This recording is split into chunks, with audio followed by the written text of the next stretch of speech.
فإنما كانت هي فكرة جاءت في أيام الأخير لما رأى علماؤنا ما يحيط بالطلاب أو خاصة بطلاب الحديث من الفتور وعدم الاهتمام بأخذ الحديث بأسانيدها عن العلماء، فبدأت هذه الفكرة تثور في نفوسهم، وبدأوا يؤلفون الأوائل، أي الأوائل كتاب يؤلفه مؤلفه ويأخذ من الكتب الحديثية الحديث الأول من كل كتاب، يذهب إلى البخاري ويأخذ حديث الأول في البخاري، يذهب إلى مسلم يأخذ حديث الأول في مسلم، يذهب إلى كذا وهكذا، ثم يجمع تلكم الأحاديث في كتاب ويسميه الأوائل.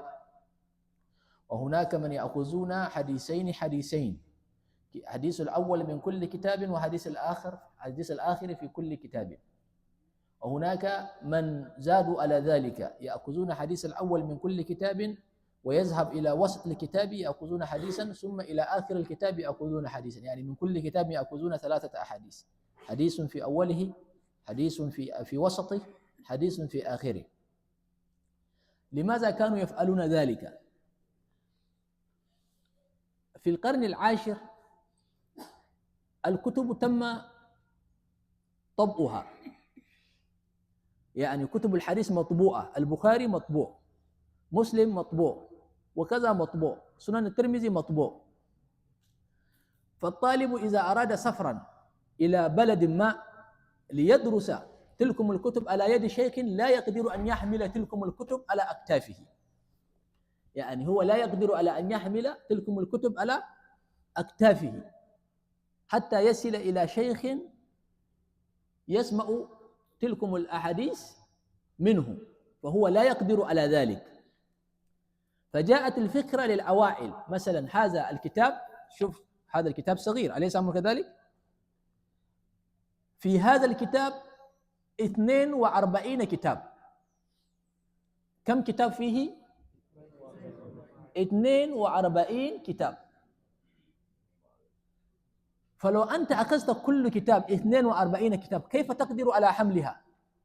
هل تقدر على حمل 42 كتاب إلا في السيارة أليس أمر كذلك؟ صعب يعني أن تحمل 42 كتاب. فلذلك هم بدأوا يجمعون لك تلكم الأحاديث في كتاب واحد، وأنت تأخذ كتابا واحدا وتحمله حتى تصل إلى شيخ من المشايخ وتقرأ هذا الكتاب على يده ويجيزك بإجازة، فهذه الإجازة تقوم مقام كأنك سمعت تلكم الكتب جميعا. يعني لو قرأت الأوائل السنبلية في 42 كتاب يعني كأنك سمعت 42 كتاب، لكن أنت سمعت كتابا واحدا، لكن كأنك سمعت إيه؟ لأنك سيجيزك في الأوائل، فكأنه أجاز الطالب في 42 كتاب.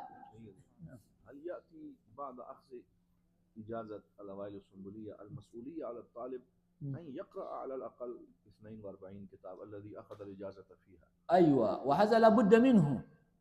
يعني أنت لو قرأت الأوائل كأنه فتح لك بابا للولوج في تلكم الكتب. لكن حتى لو ما وجدت الفرصة لقراءة 42 كتابا فعلى الأقل حصلت لك البركة، يعني حصلت لك بركة كتب الحديث. لأن حقيقة لا يقدر طالب العلم في يومنا هذا أن يقرأ 42 كتاب، وإنما يقرؤون كتاب، كتابين، 3. وهل أنتم رأيتم واحد من الطلاب قرأ 10 كتاب من كتب الحديث؟ صعب أليس كذلك؟ صعب. لماذا صعب؟ لأن الطلبة لا يقدرون، لأن الطلبة يعني غلبت عليهم الفتور، غلب عليهم الفتور. الطالب يريد ينام كثير، الطالب يريد يأكل كثيرا، الطالب لا يقدر أن يجلس 5 ساعات يتعلم، وبعد ذلك يريد يتزوج، وبعد ذلك يريد الفلوس، وبعد ذلك يريد مشكلة. فلذلك قلما تجد طالب علم في يومنا هذا صار عالما لأجل هذه المشاكل التي ذكرناها. لكن زمان لا بد لطالب العلم أن يحفظ تلكم الكتب، وليس أن يقرأها فقط، أن يحفظها، أن يحملها في صدوره، وليس فقط أن يقرأها. لذلك بدأوا يؤلفون في الأوائل، يقولوا خلاص الآن نحن عرفنا أن الطلبة لا يقدرون على القراءة ولا حتى على المطالعة ولا حتى على الرحلة لطلب العلم. طلب العلم في يومنا هذا لا يهم طالب العلم، يعني طالب العلم لا يهمه طلب العلم، إنما يهمه الدنيا، يهمه شيء آخر. خلاص قالوا خلاص، مع ذلك لا تفوتك هذه البركة. نعم.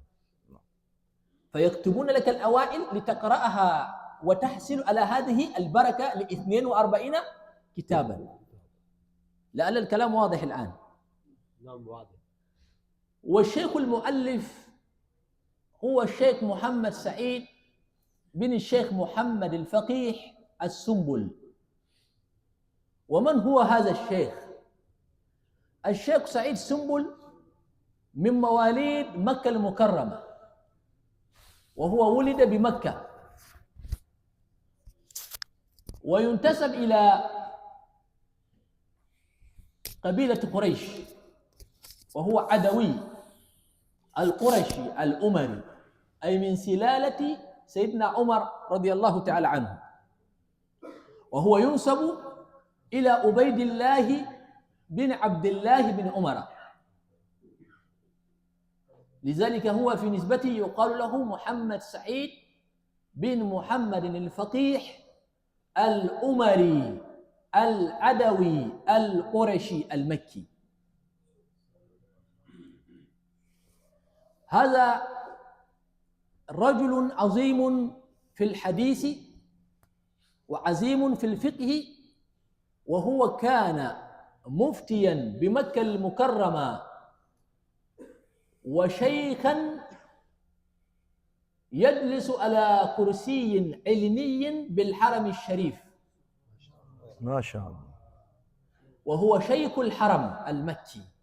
شيخ محمد سعيد هو شيخ الحرم، وهو من مواليد سنة 1105 من الهجرة، وكان يسكن مروة. المروة تعرفون الصفا والمروة، إن الصفا والمروة من شعائر الله، وهو يسكن مروة، يعني بعد المروة مباشرة كان بيته بقرب مروة، ويدرس الناس بنفس المكان، وأحيانا يعقد مجلسا حديثيا عند الصفا أي عند جبل صفا، وأحيانا مجلسه يكون عند الحرم المكي. أي نعم. وهو يجلس أحيانا عند المقام إبراهيم عليه السلام، وأحيانا يواجه المسجد الحرام ويواجه الكعبة عند الملتزم. الملتزم اللي كان قريب من باب الكعبة،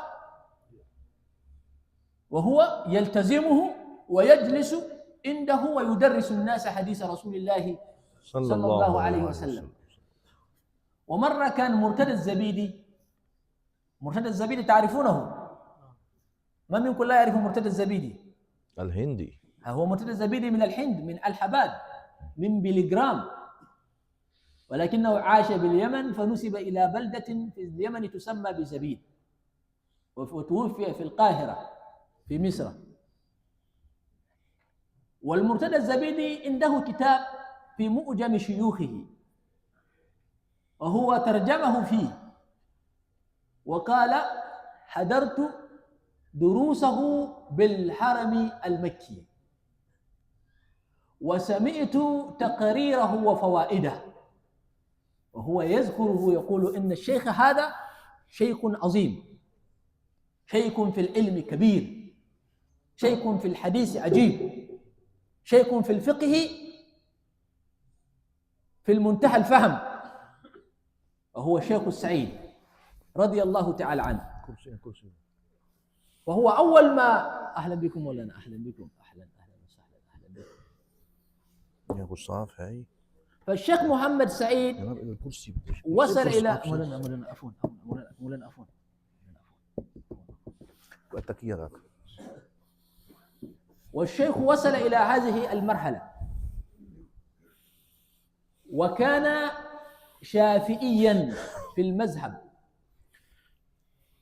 مع أنه يفتي على مذاهب الأربع، يعني هو الشيخ مدقق ومحقق في المذاهب الأربع، لكنه اختار لنفسه أن يكون شافعيا، فيقال له الشافعي الصغير.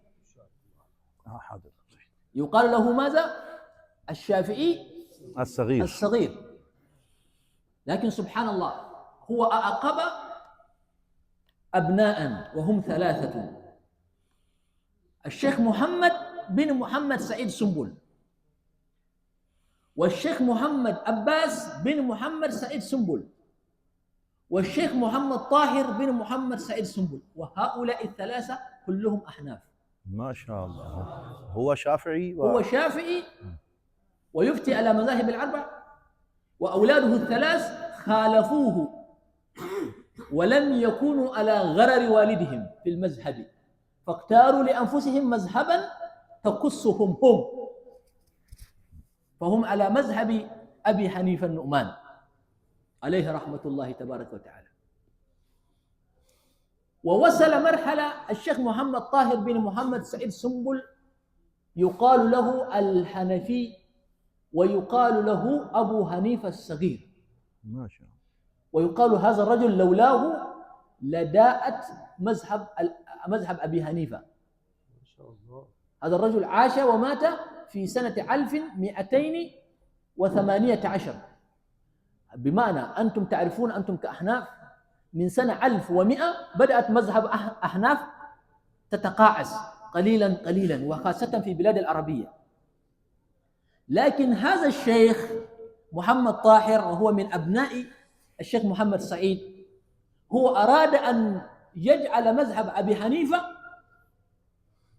على رأس كل مذهب، فبدأ يدرس كتب أبي حنيفة في داخل الحرم المكي، وكان يرجع إليه في الفتوى في المذاهب الأربع بمكة المكرمة، بينما أن في زمنه كان المفتي بمكة هو الشيخ محمد القلعي، عبد الملك بن محمد القلعي، ومع ذلك أن الفتوى ترجع إليه.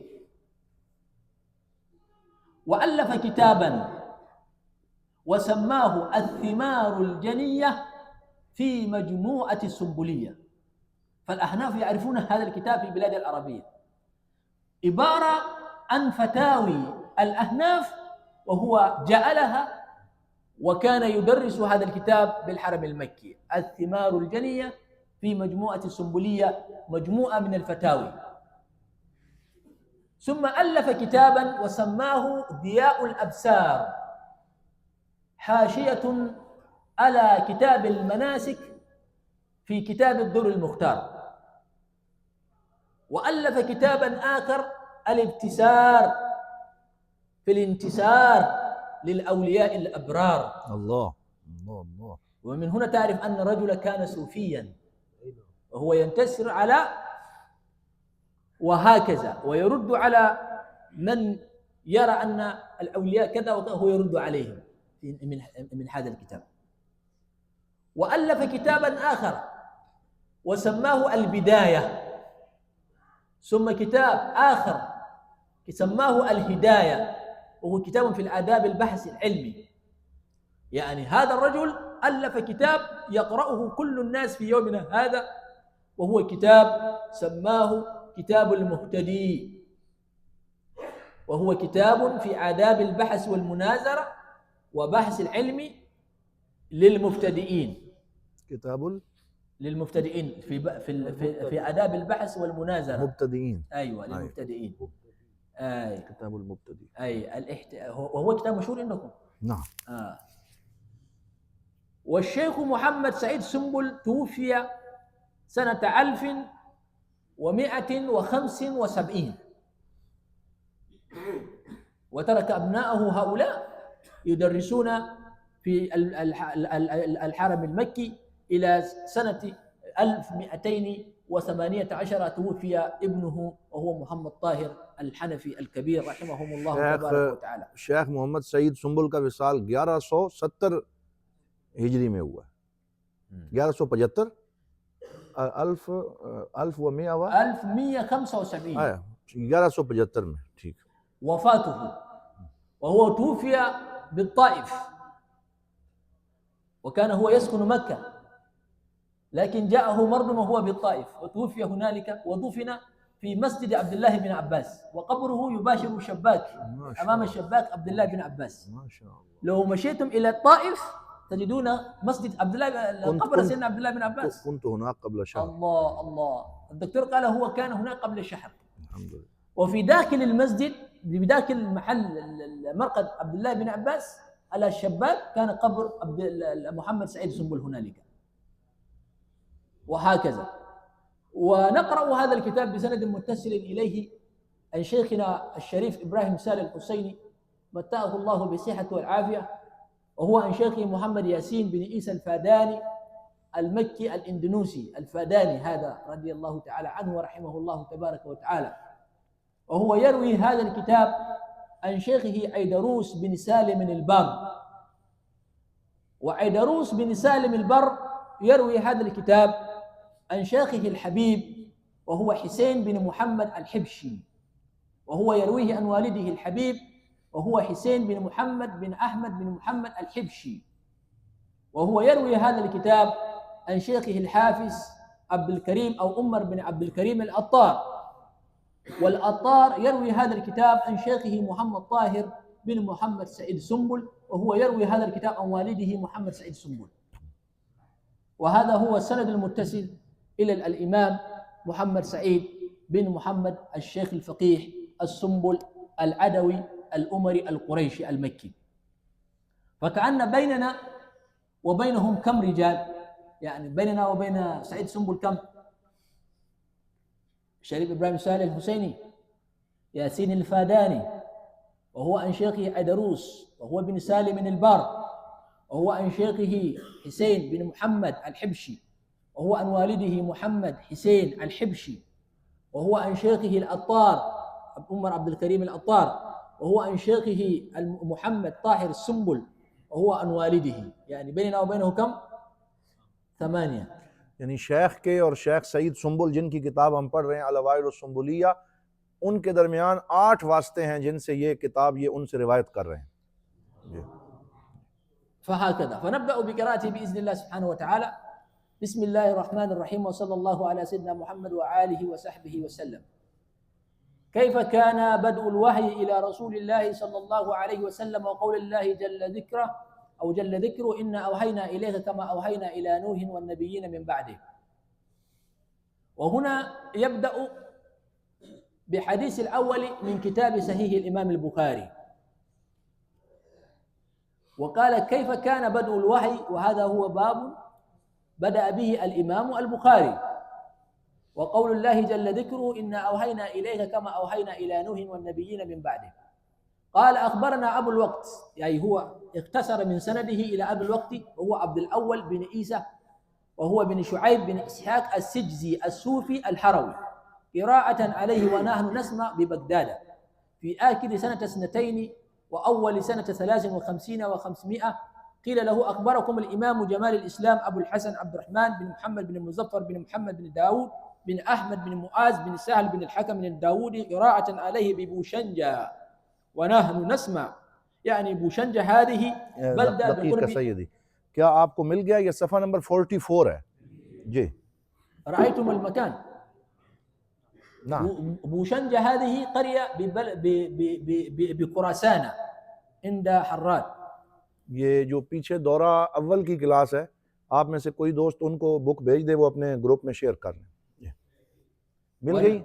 मिल गई। ونحن نسمع سنة 65 و400.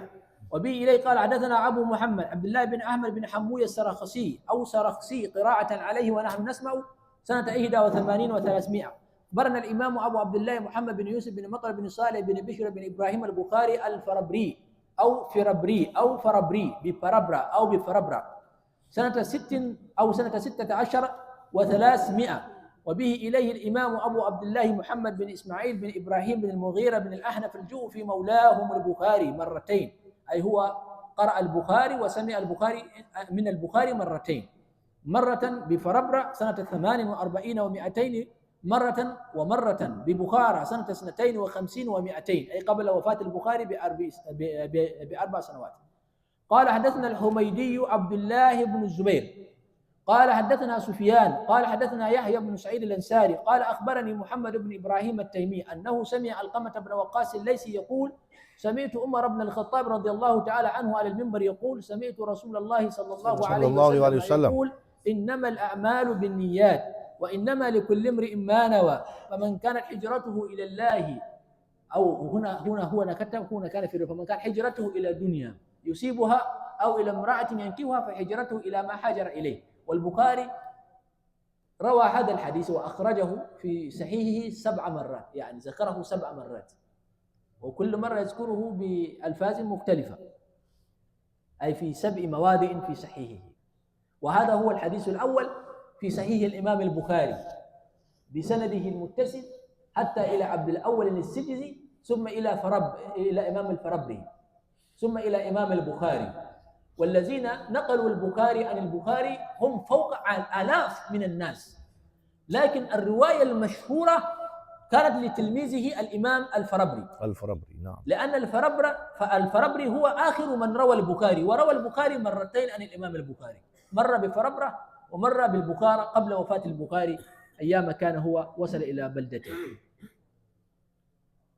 والبخاري بدأ بحديث استغرب الناس لماذا بدأ البخاري به، لأن البخاري عقد بابا وقال باب كيف كان بدء الوحي، ولكنه بدأ بحديث إنما الأعمال بالنيات. وتعرفون أن العلماء قالوا أن الحديث الذي بدأ به البخاري لا يناسب الباب، لأن الباب كيف كان بدء الوحي، وما علاقة الوحي، ما علاقة الوحي بحديث إنما الأعمال بالنيات؟ فقالوا إن البخاري بدأ به لأشياء، والعلماء في ذلك اختلفوا، ولكن نذكر شيئا واحدا. قال إن البخاري بدأ به لأجل ما جاء في هذا الحديث من تقوية الطالب بأن يعقد نية صالحة في بداية كل شيء، أي عند بدئه لكل شيء. يعني كأن هذا الحديث يقول لك يا طالب العلم كل ما تفعله لابد أن يكون بنية صالحة، لأن إن كانت نيتك لأجل الدنيا ستجدها، لكن فنيتك تعود عليك عفوا. ولو بدأته بنية صالحة حسنة فكذلك هذا يعود إليك.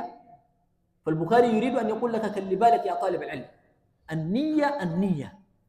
النية الصالحة في كل شيء. فهو كذلك البخاري جعل لنفسه هذا الحديث ليكون حجة، قال خلاص أنا أبدأ به لأن نيتي كانت صالحة في وضع هذا الكتاب وسميته الصحيح، فكان نيته والحمد لله. ثم إن هذا الحديث حديث إنما الأعمال بالنيات يقال هو ثلث الدين. حديث إنما الأعمال هو إيه؟ ثلث الدين. هناك من بالغ وقال هو نصف الإيه؟ هو نصف الدين. يعني لأن الدين إنما ينظر إلى النية، والنية أساس كل شيء. النية أساس إيه؟ كل شيء. إن كانت صالحة فصالحة، إن كانت سيئة فسيئة. فلذلك جعلوا هذا الحديث، بعضهم قالوا نصف الدين، ثلث الدين، ربع الدين، تكلموا فيه كلاما كثيرا. ثم إن هذا الحديث مشهور، من منكم لا يعرف حديث إنما الأعمال بالنيات؟ كل واحد يعرفه، أليس أمر كذلك؟ ومع ذلك أن هناك تفردات في سنده، تفرد عجيب. هذا الحديث لم يرويه أحد من الصحابة إلا عمر. ولم يرويه عن عمر إلا ألقمة، ولم يرويه عن ألقمة إلا محمد بن إبراهيم التيمي، ولم يرويه عن محمد بن إبراهيم التيمي إلا يحيى بن سعيد الأنصاري. ومن يحيى خلاص رواه 300، بعضهم قالوا 700، وبعضهم قالوا رواه عن محمد بن يحيى بن سعيد الأنصاري 35 وهكذا. كلام واضح ولا لسه؟ واضح. واضح. هذا يجب أن تعرفوا هذا. هناك تفردات من سند هذا من سند هذا الحديث، أي هذا الحديث حديث غريب في سنده. نعم. أن حديث كبير معناه جليلة، لكن لم يرويه أحد من الصحابة إلا عمر فقط. أيوة، ولم ينكر الصحابة هذا عن عمر. قاله عمر فقط، قال سمعت رسول الله صلى الله عليه وسلم يقول إنما الأعمال بالنيات.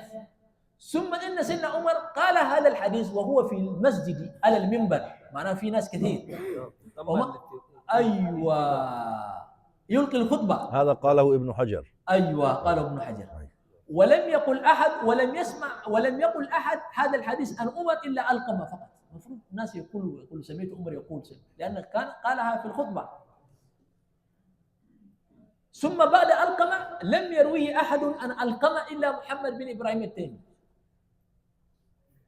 ولم يروي عن إبراهيم التيمي أحد إلا يحيى بن سعيد الأنصاري. ثم من يحيى تسلسلت واشتهر هذا الحديث عند الكثير من العلماء. هذا الكلام واضح. لذلك هذا الحديث حديث آحاد وحديث غريب، وأما معناه فهو متواتر. يعني هم يقولون حديث لفظه غريب آحاد ومعناه متواتر. لماذا كان معناه متواتر؟ لأنك لو بدأت تجمع أحاديث في قضية النية ستصل إلى فوق 40 أو إلى 35 من الأحاديث التي قالها رسول الله صلى الله عليه وسلم في قضية النية. خذ مثلا حديث البخاري ومسلم في حديث سيدة عائشة رضي الله تعالى عنها وأم سلمة رضي الله تعالى عنهما، قال رسول الله صلى الله عليه وسلم يأتيكم رجال ثم يغمسون أيديهم في لحم الخنزير فيصاب كل بنيته. أهو دي الحديث في قضية النية ولا ما في النية؟ حديث عبد الله بن مسعود وهو في مسند أحمد رضي الله تعالى عنه، رب قتيل بين السيفين الله أعلم بنيته. حديث أبي بكرة إذا التقى المسلمان بسيفيهما فالقاتل والمقتول في النار. حديث ابن عباس لا هجرة بعد الفتح ولكن جهاد ونية. حديث نية المؤمن خير من عمله. أحاديث في قضية النية أحاديث كثيرة. إن في المدينة لرجال ما سرتم مسيرا ولا قناتم واد إلا كانوا معهم حبسهم الأسر. ودي قضية النية. ثم حديث سيدة عائشة يخصم بأولهم وآخرهم ثم يبعثون على نياتهم وهكذا. فلو بدأت تجمع أحاديث في قضية النية ستجمع أحاديث كثيرة جدا، فلذلك معنى الحديث متواترة، وأما لفظه فهو غريب. وهو قال إلى الإمام مسلم بن الحجاج القشيري النيسابوري لكتابه أول حديث منه وهو في ترجمة كتاب الإيمان باب بيان الإيمان والإسلام والإحسان، قال حدثني أبو خيثمة زحير بن حرب حدثنا وكيء عن كحمس عن عبد الله بن بريدة يحيى بن عمر وبه إليه عبيد الله بن معاذ العنبري وهذا حديثه حدثنا أبي به إليه كحمس بن بريدة يحيى بن عمر قال كان أول من قال في القدر بالبصرة معبد الجحني قال فانطلقت أنا وحميد بن عبد الرحمن الحميري هاجين أو مؤتمرين قلنا لو لقينا أحدا من أصحاب رسول الله صلى الله عليه وسلم فسألناه عما يقول هؤلاء في القدر ووفق لنا عبد الله بن عمر بن الخطاب رضي الله تعالى عنهما داخلا المسجد اختلفته أنا وصاحبي أحدنا عن يمينه والآخر عن شماله وظننت أن صاحبي سيخل الكلام إلي فقلت عبد الرحمن إنه قد زهر قبلنا ناس يقرؤون القرآن ويتقفرونه وفي الرواية هنا ويتقفرون العلم وتجد هناك من غير العلم ويتقفرون العلم أي يطلبونه ويتبعونه وذكر من شأنهم وأنهم يزعمون أن لا قدر وأن الأمر أنف أي مستأنف، أي لم يسبق به قدر ولا علم من الله سبحانه وتعالى. فقال لي إذا لقيت أولئك فأخبرهم أني بريء منهم وأنهم براء مني، والذي يحلف به عبد الله بن عمر لو أن لأحدهم مثل أود ذهبا فأنفقه ما قبل الله منه حتى يؤمن بالقدر. وفي رواية كله خيره وشره. ثم قال حدثني أبي عمر، أي أبوه حدثه وسيدنا عبد الله يخبر أن أباه حدثه وهو سيدنا عمر بن الخطاب رضي الله عنه قال بينما نحن عند رسول الله صلى الله عليه وسلم ذات يوم. وتجد في الرواية بينما نحن جلوس عند رسول الله صلى الله عليه وسلم اطلع علينا رجل، وهنا بينما نحن عند رسول الله صلى الله عليه وسلم ذات يوم اطلع علينا رجل شديد بياض الثياب شديد سواد الشعر لا يرى عليه أثر السفر ولا يعرفه منا أحد. الحديث أي بطوله، وهو حديث جبريل. سيدنا جبريل هو جاء إلى رسول الله صلى الله عليه وسلم، وهو سيدنا عمر يخبرنا بينما نحن جلوس عند رسول الله صلى الله عليه وسلم إذ طلع علينا رجل شديد بياض الثياب شديد سواد الشعر لا يرى عليه أثر السفر ولا يعرفه منا أحد، حتى جلس عند رسول الله صلى الله عليه وسلم فأسند ركبتيه إلى ركبتيه ووضع كفيه على فخذيه فقال يا محمد أخبرني عن الإسلام، فأخبره رسول الله صلى الله عليه وسلم فقال الراوي فقال صدقت. قلنا والله فتعجبنا، يسأله ويصدقه. قال يا محمد فأخبرني عن الإيمان فأخبره، فأخبرني عن الإحسان فأخبره صلى الله عليه وسلم. في كل ذلك يقول صدقت. ثم قال له فأخبرني عن الساعة. قال والله ما المسؤول عنها بأعلم من السائل. قال فأخبرني عن أماراتها. قال أن تلد الأمة ربتها وأن ترى الحفاة العراة العالة الرعاع الشاة يتطاولون في البنيان. ثم انطلق فلبثت مليا. ثم قال صلى الله عليه وسلم يا عمر أتدري من السائل؟ قلت الله ورسوله أعلم. قال فإنه جبريل أتاكم يعلمكم دينكم. فإنه جبريل أتاكم يعلمكم دينكم. فهذا الحديث الطويل هو حديث جبريل. لكن الناس ممكن تقول لماذا أتى جبريل وسأل رسول الله صلى الله عليه وسلم هذه الأسئلة؟ لماذا لم يقم بها أحد من الصحابة مثلا؟ قال نعم، الصحابة في أول الإسلام كانوا يسألون كثيرا لكن سؤالهم لا فائدة فيه، ما في فائدة. ليه؟ لأن واحد يأتي يقول يا رسول الله والله بالأمس مات ابني، هل هو في النار ولا هو في الجنة؟ هذا سؤال فيه فائدة؟ ما في فائدة. يا رسول الله زوجتي وضعت طفلا ما مصيره؟ هذا سؤال فيه فائدة؟ ما في فائدة أبدا، ما في فائدة. يقول يا رسول الله أبي مات قبل سنين، هل هو في الجنة الآن ولا هو في النار؟ هذا السؤال فيه فائدة؟ لا. فجاءت الآية تهددهم لا تسألوا عن أشياء إن تبد لكم تسؤكم. فقال الرسول صلى الله عليه وسلم إنما أهلك الذين من قبلكم كثرة مسائلهم واختلافهم على أنبيائهم. فجاء حديث يحددهم يقول إن أشد الناس عذاب يوم القيامة من سئل عن شيء فهرم لسؤاله. فحديث ابن عباس عند أحمد في مسنده ما كانت أمة أقل سؤال من أمة محمد صلى الله عليه وسلم، فإنما هي سألت عن 14 أحرف فأجيبت في القرآن. أي يسألونك عن الساعة أيان مرساها قل فيما أنت من ذكراها إلى ربك منتهاها إنما أنت منذر من يخشاها. ثم يسألونك عن الروح، يسألونك عن الخمر، يسألونك عن الأهلة قل هي مواقيت للناس والحاج، يسألونك ماذا ينفقون، يسألونك عن المحيض قل هو عزل فاعتزلوا النساء في المحيض، يسألونك عن كذا عن الشهر الحرام قتال فيه والقتال فيه إيه؟ كبير وسد يعني يسألونك في القرآن 14 و10 كلها أو 8 كلها في البقرة.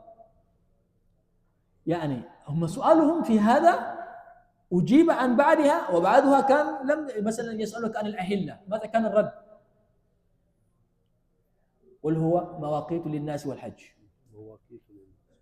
يعني كأنهم صرفوا من السؤال إلى شيء أهم من ذلك. قل هي مواقيت للناس يعني مفروض تسألوا عن المواقيت وتسألوا عن الحج، لكن تسألوا عن الأهلة يبدو صغيرا ثم يبدو خبيرا. قال والله يسألونك عن الأهلة قل هي مواقيت للناس والحج. مفروض تسألون عن الأحكام، كيف يكون الحج، كيف المواقيت، كيف وهكذا. فلذلك لما نزلت هذه الآية لا تسألوا عن أشياء تبدى لكم، فهذه الآية موجودة في سورة المائدة، والمائدة نزلت بعدما انصرف الرسول صلى الله عليه وسلم من هنين.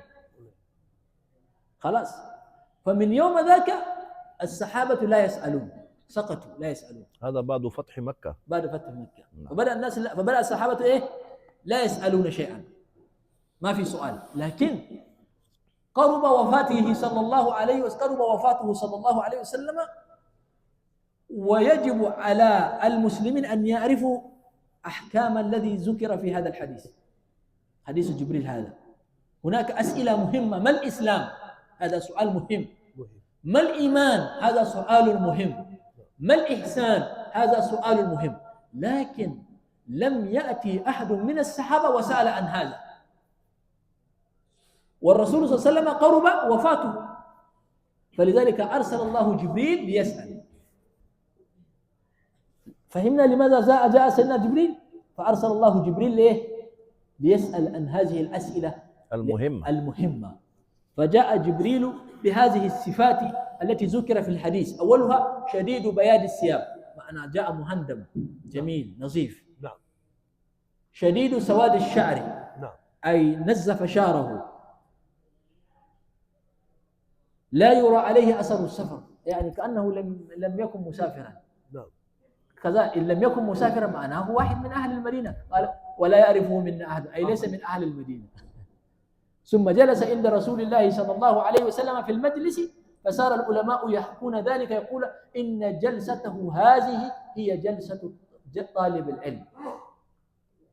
يعني جلسة سيدنا جبريل هذه يعني تخبرك بأن إذا كنت في مجلس العلم تجلس مثل هذه الجلسة، فيما ذكر في هذا الحديث الطويل. بسند المتقي إلى الإمام الحجة أبي داود سليمان بن الأشعث السجستاني رضي الله تعالى عنه لسننه، أول حديث منه في ترجمة كتاب الطهارة باب التكلي عند قضاء الحاجة، به إليه عبد الله بن مسلمة بن قعنب القعنبي، فهذا من تلامذة إمام مالك رضي الله تعالى عنه. هذا عبد الله بن مسلمة هو لازم إمام مالك 30 سنة، هذا الرجل، وله موطأ بروايته. قال حدثنا عبد العزيز يعني بن محمد يعني بن عمرو عن أبي سلمة عن المغيرة بن شعبة رضي الله تعالى عنه أن النبي صلى الله عليه وسلم كان إذا ذهب المذهب أبعد، وفي الرواية كان إذا ذهب أبعد في المذاهب، دي في الرواية، يعني إذا أراد صلى الله عليه وسلم قضاء حاجته يكون بعيدا من الناس. सही نعم. ये अब तीसरी हदीस पढ़ी गई है। पहली हदीस बुखारी में, दूसरी मुस्लिम में, और तीसरी अबू दाऊद शरीफ से ये पढ़ी गई है। ठीक है जी, साथ साथ चलते रहें यहाँ बैठ कर ही। तो ये अबू दाऊद शरीफ से है, और इसमें यह है कि हुजूर नबी रहमत सल्लल्लाहु अलैहि वसल्लम जब रफ़ा हाजत के लिए जाते तो दूर जाते, आबादी से दूर। जी नाम सैयदी। وبسند المتقدم إلى الإمام الحجة أبي عيسى محمد بن عيسى بن ثورة الترمذي رضي الله تعالى عنه لقراءة سننه المسمات بالجامع. أوله أبواب الطهارة عن رسول الله صلى الله عليه وسلم باب ما جاء لا تقبل صلاة بغير طهور. وبه إليه قتيبة بن سعيد قال حدثنا أبو أوان عن سماك بن حرب، وبه إليه قال حدثنا حناد حدثنا وكيع عن إسرائيل عن سماك عن مصعب بن سعد عن ابن عمر رضي الله عنهما عن النبي صلى الله عليه وسلم قال لا تقبل صلاة بغير طهور ولا صدقة من غلول. والغلول يعني سرقة المال، يسمى الغلول.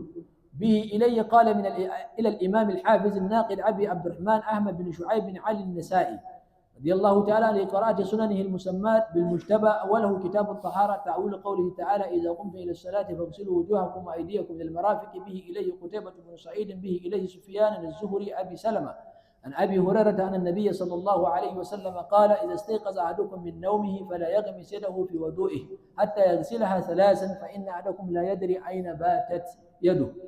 وبه إليه إلى الإمام ابن ماجه القزويني، به إليه قال في كتابه السنن باب اتباع سنة رسول الله صلى الله عليه وسلم. به إلي أبو بكر بن أبي شيبة قال حدثنا شريك عن الأعمش عن أبي صالح عن أبي هريرة رضي الله عنه قال قال رسول الله صلى الله عليه وسلم ما أمرتكم به فخذوه وما نهيتكم عنه فانتهوا. به إلى الإمام الهجة الإمام الدارمي السمرقندي لكتابه المسند الذي أوله باب ما كان عليه الناس من قبل مبعث النبي صلى الله عليه وسلم من الجهل والدلالة. به إليه محمد بن يوسف عن سفيان الأعمش أبي وائل عبد الله رضي الله عنه قال قال رجل يا رسول الله صلى الله عليه وسلم يؤاخذ الرجل بما عمل في الجاهلية؟ قال من أحسن في الإسلام لم يؤاخذ بما كان عمل في الجاهلية ومن أساء في الإسلام أخذ بالأول والآخر. ये हदीस नंबर 7 है और ये सुनन दारमी से पढ़ी गई है और हदीस नंबर 8 जो अब पढ़ी जा रही है वो किताब मुअत्ता इमाम मालिक से होगी। وبسنده إلى الموطأ برواية يحيى بن يحيى الليثي في باب وقوت الصلاة أن عمر بن عبد العزيز أخر الصلاة يوما فدخل عليه عروة بن الزبير فأخبره أن المغيرة بن شعبة أخر الصلاة يوما وهو بالكوفة. فدخل عليه أبو مسعود الأنصاري رضي الله عنه فقال ما هذا يا مغيرة أليس قد علمت أن جبريل نزل فسلى رسول الله صلى الله عليه وسلم أي هذا صلاة الظهر ثم سلى العصر فسلى رسول الله صلى الله عليه وسلم ثم سلى المغرب فسلى رسول الله صلى الله عليه وسلم ثم سلى أي صلاة العشاء فسلى رسول الله صلى الله عليه وسلم ثم سلى هو الفجر ثم فسلى رسول الله صلى الله عليه وسلم ثم قال بهذا أمرت. فقال عمر بن عبد العزيز اعلم ما تحدث به يا عروة وأن جبريل هو الذي أقام للنبي صلى الله عليه وسلم وقت الصلاة. قال عروة كذلك كان بشير بن أبي مسعود الأنصاري يحدث عن أبيه. قال عروة ولقد حدثتني عائشة زوج النبي صلى الله عليه وسلم أن رسول الله صلى الله عليه وسلم ولا بكم شيخ الحديث سيد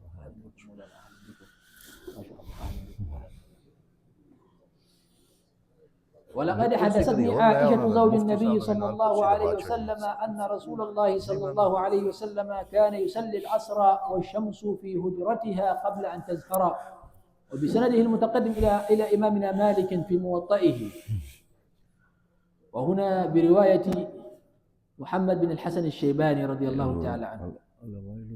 وبالأمس قد ذكرنا أن الموطأ كثرت رواياتها ولكن الروايات الممتازة المشهورة رواية يحيى بن يحيى الليثي وهو من أهل المغرب ورواية محمد بن الحسن الشيباني وهو من أهل المشرق ثم رواية عبد الله القعنبي وهو من أهل المدينة المنورة ثم هنالك رواية لأهل المغرب رواية أبي زيد ثم هنالك رواية لعبد الله ثم هنالك رواية لابن القاسم ورواية ابن القاسم هي كذلك مشهورة ومطبوعة ثم هنالك رواية لإمام الشافعي لكن الآن لا توجد يعني الإمام الشافعي روايته للموطأ الآن لا توجد لكن هنالك واحد من علماء الحديث اسمه شك بسام الحجازي قام بتتبع أحاديث إمام الشافعي عن إمامنا مالك في كتبه أي في كتب الإمام الشافعي كالأم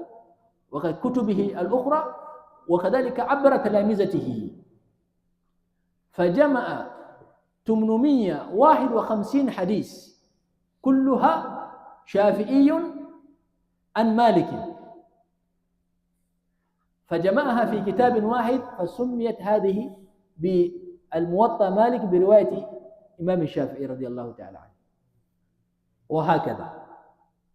وأنتم تعرفون أن أصح الأسانيد في كتب الحديث أكثرها تكون عبر إمام مالك. أصح أسانيد عبد الله بن عمر مالك النافع عن عبد الله بن عمر عن رسول الله صلى الله عليه وسلم. أصح أسانيد أبي هريرة مالك عن أبي الزناد عن الأعرج عن أبي هريرة عن رسول الله صلى الله عليه وسلم. أصح أسانيد سيدة عائشة مالك عن هشام بن عروة عن أبيه عن عائشة عن رسول الله صلى الله عليه وسلم. أصح أسانيد سيدنا أنس بن مالك مالك عن الزهري وهو ابن شهاب عن أنس عن رسول الله صلى الله عليه وسلم. الصحو أسانيد سيدنا جابر بن عبد الله الأنصاري، مالك عن ابن شهاب عن جابر عن رسول الله صلى الله عليه وسلم. يعني مالك فلان مالك عن رسول الله صلى الله عليه وسلم. والبخاري عنده شيء يسمى سلسلة الذهبية. السلسلة الذهبية هو أحسن أسانيد، يعني مالك النافع عن عبد الله عن رسول الله صلى الله عليه وسلم. البخاري يسميه السلسلة الذهبية. فقيل هذا الإسناد لو قرئ على مجنون لسحى أو لسحى. ما شاء الله ما شاء الله. وهكذا.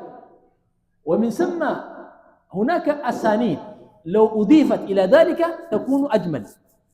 الشافعي عن مالك، وهناك أحاديث لو أضيف كذلك لكانت أحسن. أحمد بن حنبل عن الشافعي عن مالك، هناك سند على هذا 4 أحاديث موجودة. سيدي هناك سلسلة لابد أن أضيفت إلى هذا السلسلة الذهبية، وسيدنا إمام محمد الباقر وسيدنا إمام علي زين العابدين عن سيدنا إمام الحسين عن سيدنا علي وعن سيدنا رسول الله صلى الله عليه وسلم. فهذه السلسلة التي ذكرها الدكتور فهي من أهم سلسلة، لكن أحاديثها قليلة. فلذلك لا تجد المحدثين يذكرونها كثيرا، لأن أحاديثها أحاديثها قليلة. لكن هنا تجد مئات من الأحاديث بنفس السند الذي ذكرناه. فأحاديث أهل البيت فإنما يكون عبر الإمام زين العابدين وعلى أجداده وعلى آبائه وعلى جده صلى الله عليه وآله وصحبه وسلم. فهذه السلسلة كذلك يقال لو قرئ هذه السلسلة على مريض لصح. فيعني هذه السلسلة من أقوى سلسلات في الحديث النبوي الشريف. فلذلك إمام العراقي في الألفية في ألفيته الحديثية هو يقول: إمساكنا عن حكمنا على سند بأنه أصح مطلقا وقد قيل به أو صح به قوم فقيل مالك النافع فيما رواه الناسك مولاه واختر حيث عنه يسند الشافعي قلت وعنه أحمد. يعني لو كان السند بنفس السلسلة قال الشافعي قلت، أي هو العراقي قال قلت وعنه أحمد. ثم ذكر في كتابه هذا باب وقوت الصلاة قال محمد بن الحسن سيدنا محمد بن الحسن الشيباني أحاديثه في هذا 1008 أحاديث. وهو لما روى الموطأ عن إمام مالك رجع بها إلى بلده فصار يحدث الناس بها، فصار الناس يجتمعون في داره. أخبرنا مالك بن أنس يزيد بن زياد مولى بني هاشم عن عبد الله بن رافع مولى أم سلمة رضي الله عنها زوج النبي صلى الله عليه وسلم عن أبي هريرة رضي الله تعالى عنه سأله. وهنا يقول عن أبي هريرة ولا نقول عن أبي هريرة؟ عن أبي هريرة ولا عن أبي هريرة؟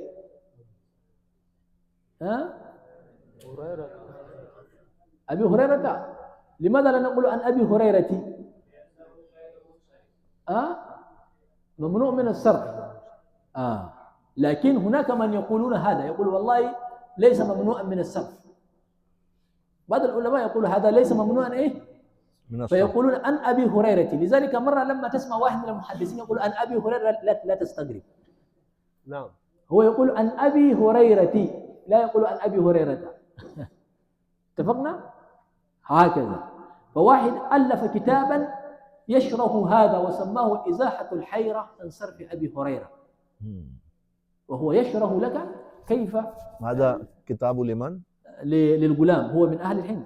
تمام. سيدي غلام وهو من أهل الهند. إزاحة الحيرة عن صرف أبي هريرة. عن أبي هريرة أو عن أبي هريرة رضي الله عنه أنه سأل عن وقت الصلاة فقال أبو هريرة أنا أخبرك سل الزهر إذا كان ذلك مثلك والعصر إذا كان ذلك مثليك والمغرب إذا غربت الشمس والعشاء ما بينك وبين ثلث الليل فإن نمت إلى نصف الليل فلا نامت عينك وسل الصبح بجلس.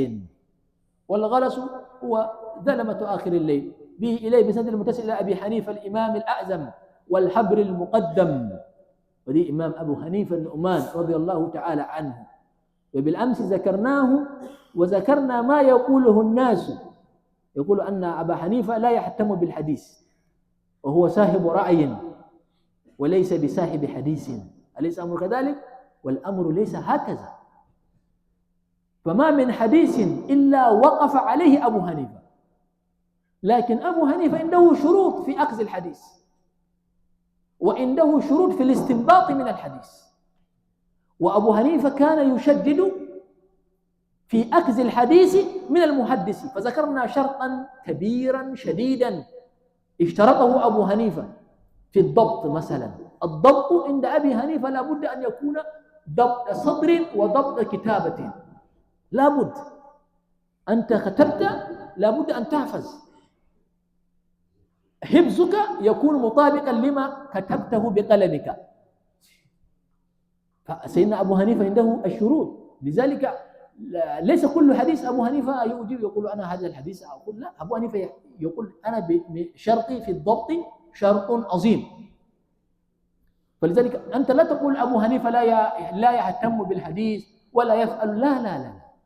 هل تتخيل، هل يعقل أن هناك أحاديث لا يعرفها أبو حنيفة؟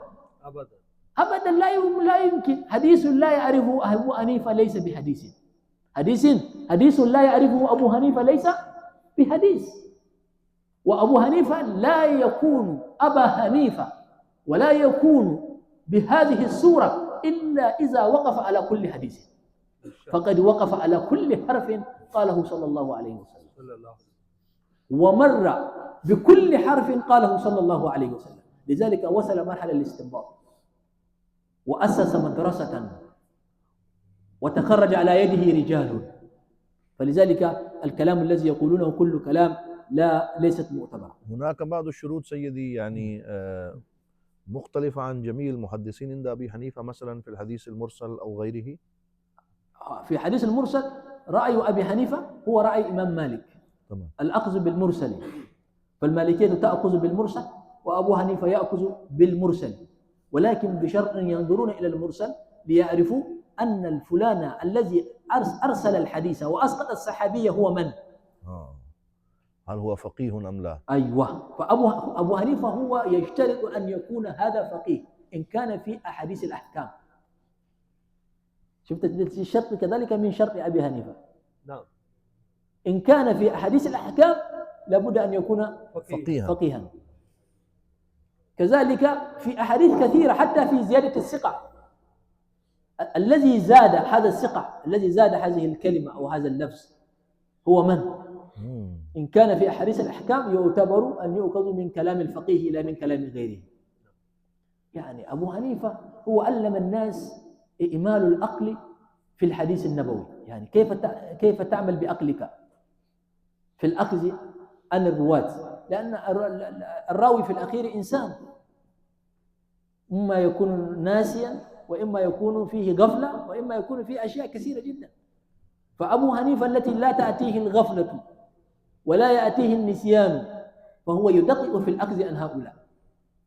وهكذا لمسانيده 15 المتعددة بحسب جامعيها، فمسند رواه عبد الله الأستاذ، وآخر رواه عنه طلحة بن محمد بن جعفر الشاهد العدل، وثالث بجمع محمد بن المظفر، ورابع بجمع أبي نعيم الإصفهاني، وخامس بجمع محمد بن عبد الباقي بن محمد الأنصاري، وسادس بجمع عبد الله بن عدي الجرجاني، وسابع بجمع الحسن بن زياد اللؤلؤي، وثامن بجمع عمر بن الحسن الأشناني، وتاسع بجمع أبي بكر الكلاعي، وعاشر بجمع محمد بن الحسين بن محمد بن الخصر البلخي، وحادي عشر بجمع أبي يوسف يسمى نسخة أبي يوسف، وثاني عشر وثالث عشر بجمع الإمام محمد بن الحسن الشيباني، أحدهما مؤزمه عن التابعين، فلهذا سمي الآثار بدل ما من يطلق عليه الأحاديث.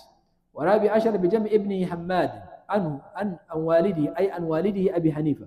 وخامس عشر بجمع أبي القاسم السعدي، جمعها في كتاب واحد، محمد بن محمود العربي محتدا الخوارزمي مولدا، مرتبا لها على ترتيب أبواب الفقه من باب الطهارة إلى باب المواريث، لكنه قدم على هذه بابا فيما يتعلق بالإيمان، وصار هذا الباب هو أول المسانيد، لكنه جعل له كالمقدمة أو كالمقدمة بابين. الأول في ذكر شيء من فضائله وأجاد فيه، والثاني في ذكر أسانيد هذا الجامع وطرقه الموصلة له إلى جامعه، وقد استغرق نحو أشهر الكتاب، فصار الجامع للمسانيد هو 19 الكتاب، أولها الباب الثالث فيما يتعلق بالإيمان، وهو يشتمل على 4 فصول. الفصل الأول في التحريض على الحسنات والتحذير عن السيئات، الثاني في الإيمان والتصديق بالقضاء والقدر والشفاعة وغيرها، الثالث في الزهد في الدنيا والتعاسي بأخلاق النبي صلى الله عليه وسلم وأصحابه، الرابع في الفضائل. الفصل الأول قال أبو حنيفة رحمه الله تبارك وتعالى عن عبد الله بن أنيس رضي الله عنه صاحب رسول الله صلى الله عليه وسلم أنه قال: حبك لشيء يؤمي ويسم. ثم أورده من طرق أخرى مرفوعا إلى النبي صلى الله عليه وسلم وبسند المتقرر إلى الإمام الجليل المطلبي النبي محمد بن إدريس الشافعي رضي الله عنه لمسنده من رواية الربيع بن سليمان المرادي الرازي، أوله بجمع أبي العباس أحمد بن يعقوب الأعصم. كتاب الطهارة. أخبرنا مالك بن أنس عن صفوان بن سليم، هذا صفوان بن سليم من علماء إمامنا مالك من أهل المدينة المنورة. صفوان بن سليم محدث وفقيه ومقرع قارئ، وفي نفس الوقت كان من كبار أولياء الله الصالحين بالمدينة المنورة. وإمام أحمد لما ذكر عند أحمد سفيان بن سليم ماذا قال؟ قال: هذا رجل تنزل الرحمة بذكره. سبحان الله. ويستسقى بذكره المطر. الله أكبر. ويستسقى بذكره المطر. ده صفوان بن سليم، هذا من أولياء الله الصالحين.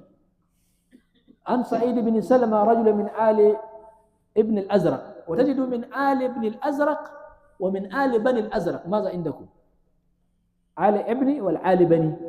آل ابن، فآل بني أحسن، وهنا آل ابن كذلك، لكن آل بني الأزرق، وهذا هو الصحيح، هذا هو الجيد، وليس هو من آل ابن الأزرق. هذا ليس موجود في الموطأ، إنما الموجود في الموطأ آل بني الأزرق، هذا هو الصحيح. أن المغيرة بن أبي بردة وهو من بني عبد الدار أخبره أنه سمع أبا هريرة رضي الله عنه يقول: سأل رجل رسول الله صلى الله عليه وسلم فقال: يا رسول الله، إنا نركب البحر ونحمل معنا القليل من الماء، فإن تودأنا به عطشنا، أفنتودأ بماء البحر؟ قال رسول الله صلى الله عليه وسلم: هو الطهور ماؤه الحل ميتته. وبه إليه بسنده إلى إسماعيل بن يحيى المزني به إليه حدثني الشافعي حدثنا سفيان عن الزهري قال: سمعت أنس بن مالك رضي الله عنه يقول: قال رسول الله صلى الله عليه وسلم: إذا حضر العشاء وأقيمت الصلاة فابدأوا بالعشاء. والعشاء هنا معناه الأكل، الطعام يعني. نعم. وبه إليه قال إلى إمام أحمد بن حنبل في مسنده قال عبد الله بن أحمد بن محمد بن حنبل: حدثني أبي أحمد بن محمد بن حنبل بن هلال بن أسد من كتابه قال: حدثنا عبد الله بن نمير قال: حدثنا إسماعيل يعني ابن أبي خالد عن قيس قال: قام أبو بكر رضي الله تعالى عنه فحمد الله وأثنى عليه، ثم قال: أيها الناس، إنكم تقرؤون هذه الآية: يا أيها الذين آمنوا عليكم أنفسكم لا يضركم من ضل إذا اهتديتم، وإنا سمعنا رسول الله صلى الله عليه وسلم يقول: إن الناس إذا رأوا المنكر فلم يغيروه أوشك أن يؤمهم الله بعقابه أو بعقاب من عنده. زاد المتقدم إلى إمام محمد بن حسن الشيباني لكتابه المسمى بالآثار. بسم الله الرحمن الرحيم. باب الوضوء. عن محمد بن الحسن قال: أخبرنا أبو حنيفة عن حماد عن إبراهيم عن الأسود بن يزيد عن عمر بن الخطاب رضي الله تعالى عنه أنه تودأ فغسل يديه مثنى وتمضمض مثنى واستنشق مثنى وغسل وجهه مثنى وغسل ذراعيه مثنى مقبلا ومدبرا ومسح رأسه مثنى وغسل رجليه مثنى. هكذا عندكم: وغسل ذراعيه مثنى مقبلا ومدبرا. نعم. فهذا الذي وقع، فإنما مقبلا ومدبرا، وهذا لا يتأتى في هذا. واستنشق مثنى وغسل وجهه مثنى وغسل ذراعيه مثنى ومسح رأسه مثنى مقبلا ومدبرا وغسل رجليه مثنى. يعني هذا قوله وغسل ذراعيه مثنى مقبلا ومدبرا، إنما مسح رأسه مقبلا ومدبرا، أي غسل رأسه مثنى هكذا. هذا مدبر. هكذا هو كان في الحديث، أنه مسح من مقدم رأسه ثم ذهب بهما إلى قفاه ثم ردهما إلى مكان الذي بدأ به. وليس هو، لكن هنا في الرواية وغسل ذراعيه مثنى مقبلا. كيف تغسل ذراعيك مقبلا ومدبرا؟ خلاص، هذا لا يقال له مدبر ومقبل.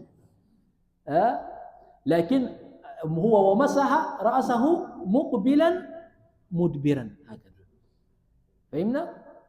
ومسح رأسه مثنى مقبلا ومدبرا. هذه هي الرواية، لكن في النسخة وقع هذا الخطأ. الخطأ يكون في النسخة. وبسند المتقل إلى أبي الحسن علي بن عمر بن عامر الدارقطني لسننه أوله كتاب الطهارة، به إليه الحسين بن إسماعيل قال حدثنا يعقوب بن إبراهيم الدورقي قال حدثنا أبو أسامة به إليه قال عمر بن علي بن الولاء، وبه إليه أبو عبيدة بن أبي الصفر قال حدثنا أبو أسامة به إليه أبو عبد الله المؤدى أحمد بن عمر بن عثمان بواسطة أي التي بالعراق قال حدثنا محمد بن عبادة قال حدثنا أبو أسامة أي به إليه قال أبو بكر بن النسابوري به إليه عبد الله بن محمد بن زياد به إليه حاجب بن سليمان قال حدثنا أبو أسامة حدثنا الوليد بن كثير محمد بن جعفر بن الزبير عبد الله بن عمر عن أبيه رضي الله عنه قال سئل رسول الله صلى الله عليه وسلم عن الماء يكون بأرض فلات وما ينوبه من السباع والدواب، فقال إذا كان الماء قلتين لم ينجزه شيء. القلتين وما يبلغ تقريبا 2.5 لتر من الماء، إذا كان الماء قلتين لم ينجزه شيء. فهذا حديث اختلف العلماء حتى في التقدير القلتين، واختلفوا كذلك في صحة هذا الحديث. هذا هو الحديث المضطرب لأنه روي بألفاظ مختلفة. إذا كان الماء قلتين، إذا كان الماء أكثر من قلة، إذا كان الماء 4 قلة، إذا كان الماء قلتين لم ينجسه شيء أي لا يحمل الخبث، إذا كان الماء قلتين لا يحمل الماء النجس. يعني روايات مختلفة في هذا. قال ابن أبي السفر لم يحمل الخبث، قال ابن عبادة مثله. به إليه الإمام أبي نعيم في كتابه المستقرد على صحيح مسلم.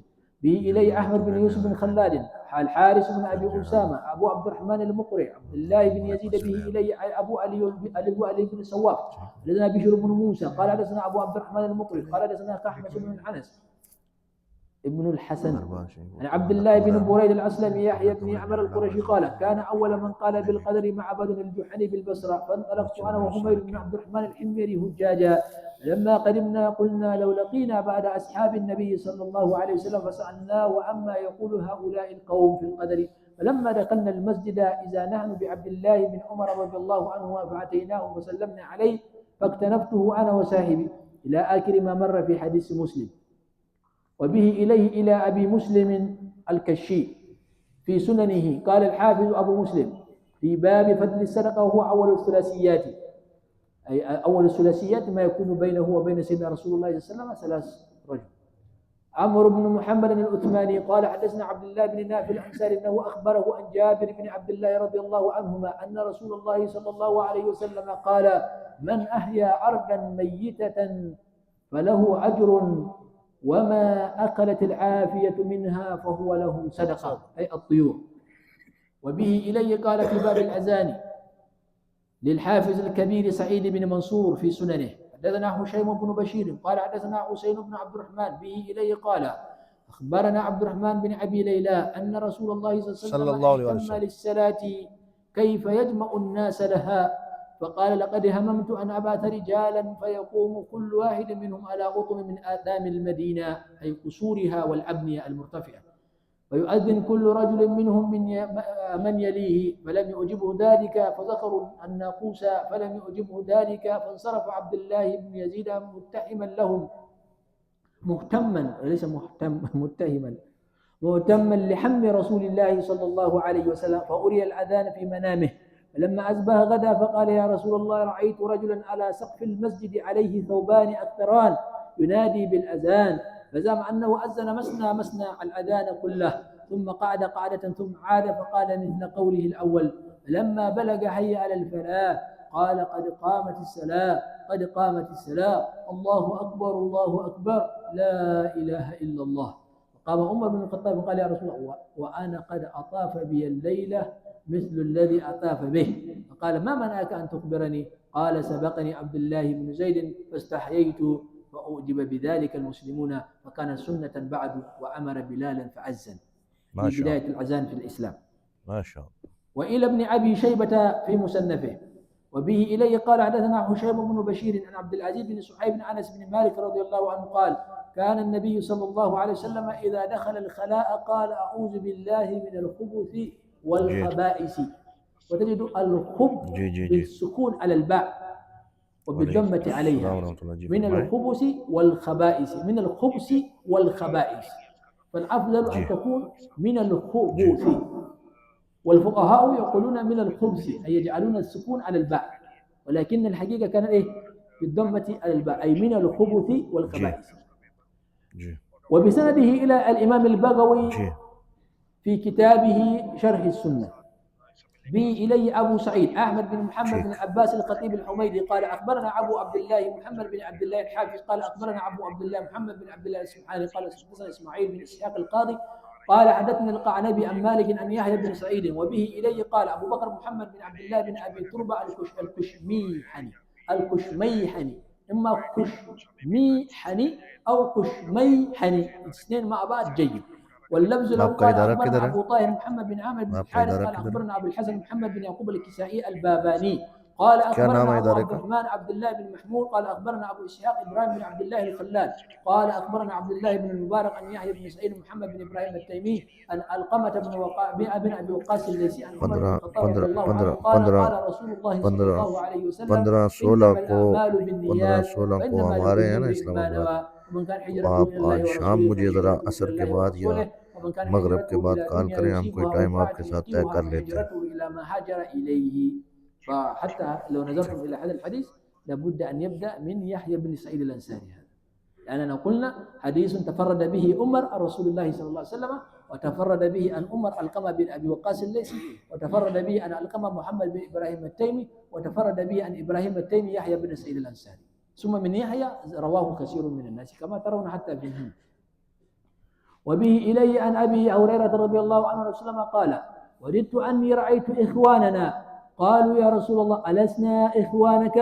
قال أنتم أصحابي وإخواننا الذين يأتون من بعد وأنا فرطهم على الحوض. الله أكبر، اللهم اجعلنا سبحان الله.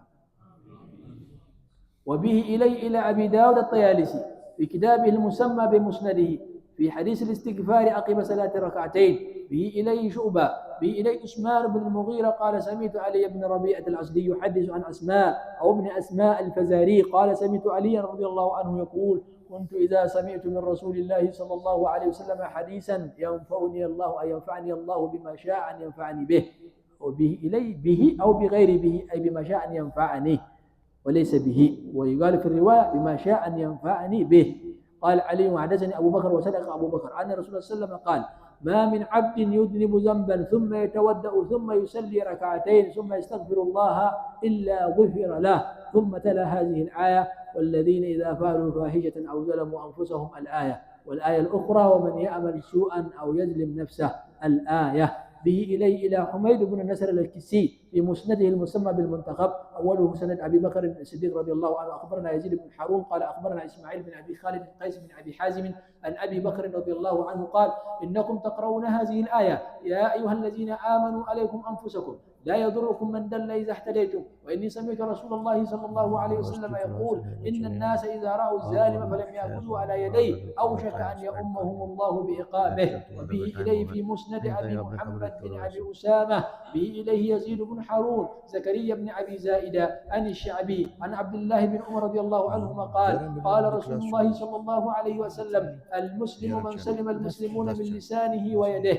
والمهاجر من هجر ما نهى الله عنه. وبه إليه قال إلى البزار في مسند أبي بكر رضي الله تعالى عنه به إليه حدثنا سلمة بن شبيبة قال حدثنا عبد الرزاق قال أخبرنا معمر عن الزهري عن سالم عن ابن عمر عن عمر بن الخطاب رضي الله عنه قال لما تأيمت حفصة بن خنيس بن هزافة السحمي وكان من أصحاب النبي صلى الله عليه وسلم قد شهد بدرا وتوفي بالمدينة قال عمر فلقيت عثمان بن عفان عرضت عليه حفصة فقلت إن شئت أنكحتك حفصة بنت عمر فقال سأنظر في أمري فلبثت ليالي ثم لقيني فقال إني لا أريد أن أتزوج في يومي هذا. ثم لقيت أبا بكر وعرضت عليه حفصة قلت إن شئت أنكحتك حفصة بنت عمر فصمت أبو بكر فلم يرجع إلي شيئا أي لم يقل شيئا. وكنت عليه أوجد مني على عثمان فلبست ليالي ثم خطبها إلي رسول الله صلى الله عليه وسلم فأنكحتها إياه. فلقيني أبو بكر فقال لعلك وجدت علي حين أردت علي حبسا، وما منعني إلا أني كنت علمت من رسول الله صلى الله عليه وسلم قد ذكر حبسة، فلم أكن لأفشي سر رسول الله صلى الله عليه وسلم، ولو تركها قبلتها أو نكحتها. هكذا في الرواية، ولو تركها نكحتها، ولو تركها قبلتها. فهنا جمع لك بين الاثنين من شطر، ولو تركها قبلتها أو نكحتها. وبه إليه إلى أبي يعلى الموصلي، وأبو يعلى الموصلي مسنده إما مسند الخبير وإما مسند الصغير. وبه إليه الحسن بن شبيب قال حدثنا هشيم قال حدثنا كوثر قال حدثنا حكيم عن نافع عن ابن عمر رضي الله عنهما عن أبي بكر الصديق رضي الله عنه قال قلت يا رسول الله ما نجاة هذا الأمر الذي نحن فيه؟ قال من شهد أن لا إله إلا الله فهو له نجاة. وبه إليه إلى مسند، بالمسند في مؤجم في أوله. به إليه محمد بن المنهال حدثنا يزيد بن زريع حدثنا أمارة بن أبي حبس عن كريمة عن عائشة رضي الله عنها قالت قلت يا رسول الله أخبرني عن ابن عمي عبد الله بن جدعان. قال النبي صلى الله عليه وسلم وما كان؟ قال قلت كان ينحر الكوماء، والكوماء هي الناقة، ويكرم الجار ويقري الضيف ويصدق الحديث ويوفي الذمة ويسل الرحم ويفك العاني ويطعم الطعام ويؤدي الأمانة. قال يوما واحدا اللهم إني أعوذ بك من نار جهنم. قلت لا، وما كان يدري ما جهنم؟ قال فلا إذن. أورده في أول المعجم لعدم الانتفاء الكافر بعمله. به إليه قال إلى الحافظ أبي عبد الرحمن أي ابن المبارك الحنزلي المروزي في حديث القيام بالقرآن وفضل شريح الحضرمي، وهو أول جزء من كتاب الزهد والرقائق للحافظ المذكور. قال أخبرنا يونس عن الزهري قال أخبرنا السائب بن يزيد أن شريحا الحضرمي ذكر عند رسول الله صلى الله عليه وسلم قال ذلك رجل لا يتوسد القرآن، أي لا ينام إنما هو يقرأ القرآن ليلا. وبه إليه قال إلى الإمام أبي عبد الله الحكيم الترمذي في كتابه نوادر الأصول، هذا من أهم الكتب، ولا بد للطالب أن يقرأ هذا الكتاب نوادر الأصول، هذا من أهم الكتب، من أهمها. لا بد للطالب العلم أن يقرأ ماذا؟ كتاب نوادر الأصول للحكيم الترمذي. وبه إليه قتيبة بن سعيد عن مالك بن أنس عن سحيل بن أبي صالح عن أبيه عن أبي هريرة قال قال رجل وهو من أسلم يا رسول الله ما نمت البارحة. قال من أي شيء؟ قال لدغتني أقرب. فقال أما إنك لو قلت حين أمسيت أعوذ بكلمة الله التامات كلها من شر ما خلق لم يضرك شيء. وبه إليه إلى أبي القاسم الطبراني في كتابه المسمى بالدعاء قال لأنه ألفه في الأدعية الواردة عنه صلى الله عليه وسلم، أوله باب تأويل قول الله تعالى ادعوني أستجب لكم الآية. به إلى عبد الله بن محمد بن سعيد بن أبي مريم قال حدثنا محمد بن يوسف الفريابي.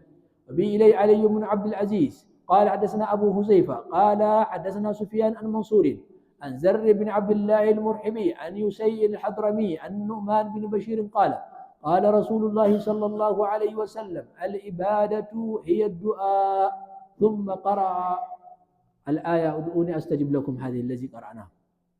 يعني نعمان بن بشير من الصحابة، وتوفي رسول الله صلى الله عليه وسلم ونعمان بن بشير عمره 8 سنة فقط، ومع ذلك روى عنه صلى الله عليه وسلم 200 حديث، إذا من غير مكررات تصل إلى 140 حديث رواها نعمان بن بشير رضي الله تعالى عنه عن رسول الله صلى الله عليه وسلم.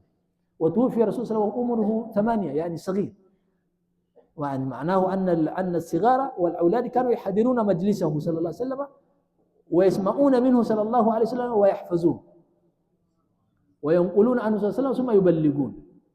رحم الله رجلا سمع مني مقالا ثم أداها فسمعها ثم أداها كما سمعها. فدي كان نعمان بن بشير من الصحابة الذي سمع عنه صلى الله عليه وسلم وهو صغير. وبسند المتقدم إلى اقتداء العلم العمل للخطيب البغدادي به إليه قال أخبرنا القاضي أبو بكر أحمد بن الحسن بن عامر الهريسي بنيسابورة قال حدثنا أبو العباس محمد بن يعقوب الأسم حدثنا محمد بن إسحاق الصنعاني قال حدثنا الأسود بن عامر قال حدثنا أبو بكر بن عياش الأعمش عن سعيد بن عبد الله عن أبي برزة الأسلمي رضي الله عنه قال قال رسول الله صلى الله عليه وسلم لا تزول قدم عبد يوم القيامة حتى يسأل عن 4 عن عمره فيما أفناه وعن علمه ماذا عمل به أو ماذا عمل فيه وعن ماله من أين اكتسبه وفيما أنفقه وعن جسمه فيما أبلاه. هذا لابد أن يسأل هذا عن علمه ماذا عمل به سبحان الله وعن ماله من أين اكتسبه وفيما أنفقه وعن جسمه فيما أبلاه. لذلك قال رسول الله صلى الله عليه وسلم نعمتان مغبون فيهما كثير من الناس الصحة والفراغ. هذا النعمة الفراغ نعمة الصحة نعمة وتسأل عنها يوم القيامة يعني كل نعمة تسأل عنها ثم لتسألن يومئذ عن إيه؟ عن النعيم النعمة كل نعمة تسأل عنها نعمة البصر نعمة الأنف نعمة الأذن نعمة السمع حتى نعمة الأكل. شربت الشاي فيه نعمة تسأل عنه أكلت بسكويت نعمة تسأل عنه أكلت كل نعمة تسأل عنه. وممكن كمان في الأكل تجد أكلا واحدا فيه آلاف من النعمة مثلا تفاح واحد لكن فيه نعمة كثير نعمة النكهة الجميلة هذا نعمة اللذ الحلاوة فيه نعمة اللطافة الموجود في التفاح نعمة ثم لتسألن يومئذ سبحان الله ثم لتسألن يومئذ نعمتان مغبون فيهما كثير من الناس الصحة ثم لتسأل. هذا الحديث تفسره بهذه الآية كل نعمة وإن دقت كل نعمة وإن قلت ستسأل عنها يوم القيامة. الله أكبر. فنسأل الله التوفيق وربنا سبحانه وتعالى يرحمنا ويغفر لنا يا رب العالمين.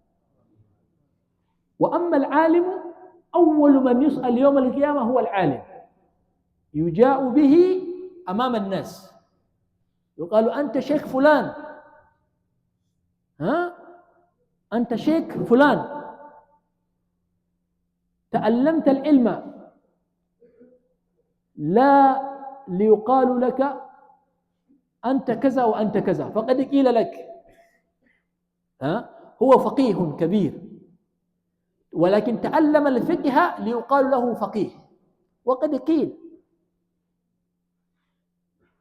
هو دكتور في الجامعة ترقى إلى دكتوراه ليقال هو دكتور في الكذا فقد قيل له هو محدث حفظ البخاري وحفظ مسلم لا لله سبحانه وتعالى لا لأجل الدين لا ليقال هذا محدث هذا يحفظ البخاري هذا يحفظ كذا.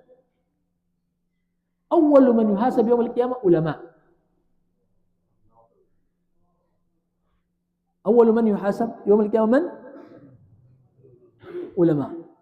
فقالوا أن 90% منهم يجرون إلى جهنم والعياذ بالله إنا لله وإنا إليه راجعون إنا لله وإنا إليه راجعون 90% يجرون إلى وين؟ إلى جهنم سبحان الله إنا لله وإنا إليه راجعون. فدي مشكلة كبيرة. لذلك هو نفسه تعلم العلم إن لم يكن لله فلا فائدة فيه. إن تعلمت لأجل الدنيا أو تعلمت لأجل يقال لك أنت كذا أنت كذا فسيقال هذا لكن ما فائدته؟ لا أنا أتعلم العلم لأن أعرف أحكام ديني وأن أعرف قدر نبيي وأن أبلغه للناس أجمعين. خلاص هذا جميل. أنا أتعلم العلم لأن أعلم الناس ليس لأجل الدنيا لا إنما لأجل الآخرة لله سبحانه وتعالى والعياذ بالله. لذلك تعلم العلم نفسه مصيبة ولا ما مصيبة؟ تعلم العلم الديني مصيبة ولا ما مصيبة؟ مصيبة لمن اتخذ ذلك مطية للدنيا، ورحمة لمن طلبه للآخرة.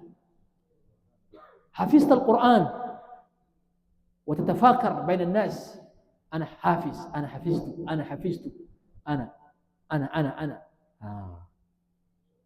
أنا أنا وإياذ بالله من أنا خلاص. يقال من حفظ القرآن ليقال له حافظ فسيقال، ولكن مرده إلى جهنم وبئس المصير، إياذ بالله وإياذ بالله.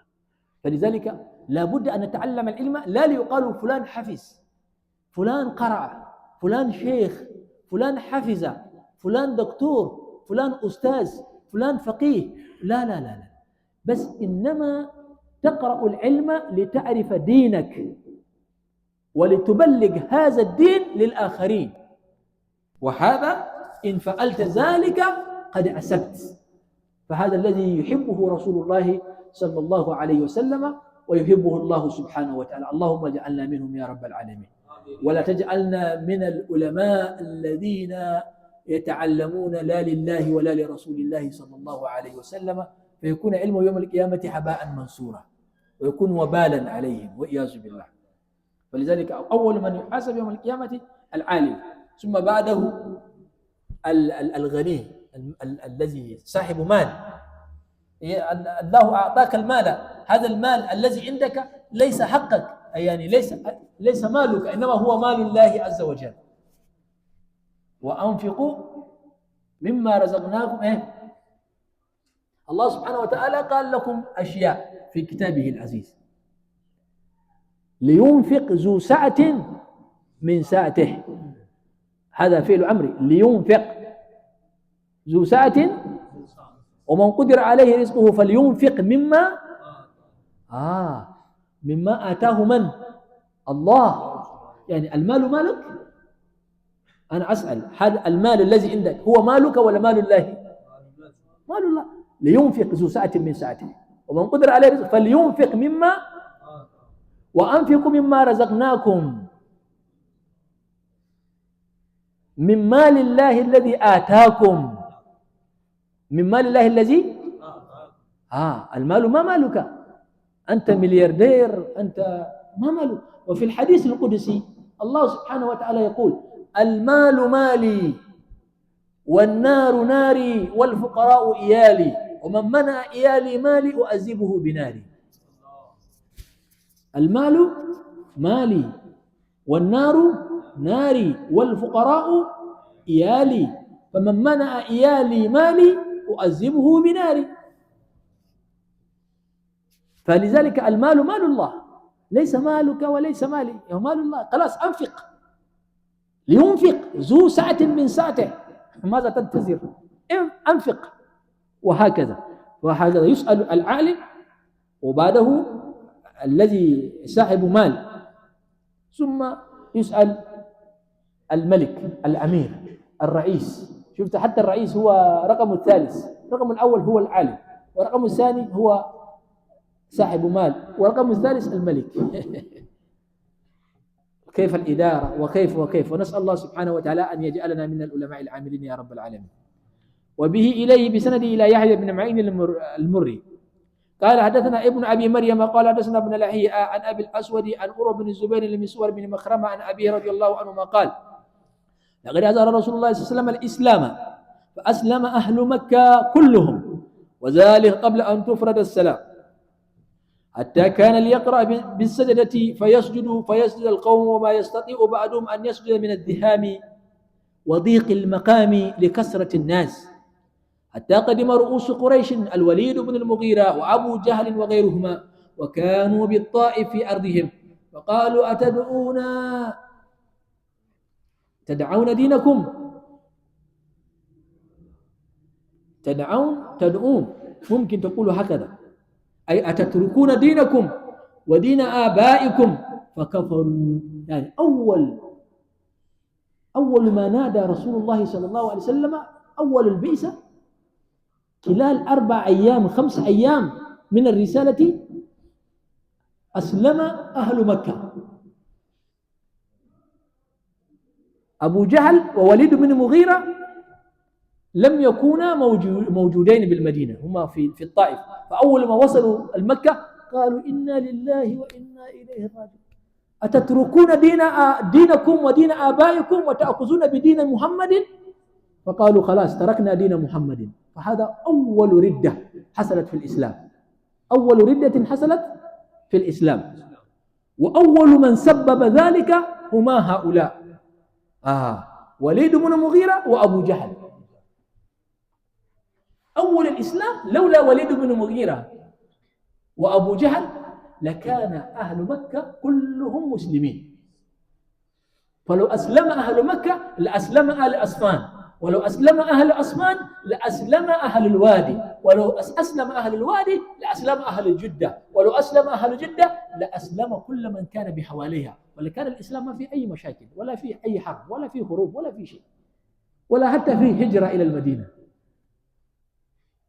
لكن أبو جهل ووليد بن المغيرة قالوا لا لا لا لا، أتتركون دينكم ودين آبائكم وتأخذون بدين محمد صلى الله عليه وسلم؟ فترك الناس الإسلام ورجعوا إلى دينهم في إبادة الأوثان. وبه إلى الإمام الهجة عبد الرزاق الصنعاني. اليمن صنعاء بلدة كبيرة باليمن، والسيدنا عبد الرزاق ينسب إليها، له مصنف هذا الكتاب كبير. وبه إليه معمر بن ثابت عن أنس قال كان شعر رسول الله صلى الله عليه وسلم إلى أنساف أذنيه، وهو آخر مصنفه، أي هذا آخر حديث أخرجه عبد الرزاق في كتابه المصنف. سيدنا رسول الله صلى الله عليه وسلم شعره إلى أنسافه، فتجد في الرواية إلى شحمة أذنيه. فالرسول صلى الله عليه وسلم أحيانا كان يحلق رأسه، ومرة كان حلق رأسه كله، وهذا حصل في الحج.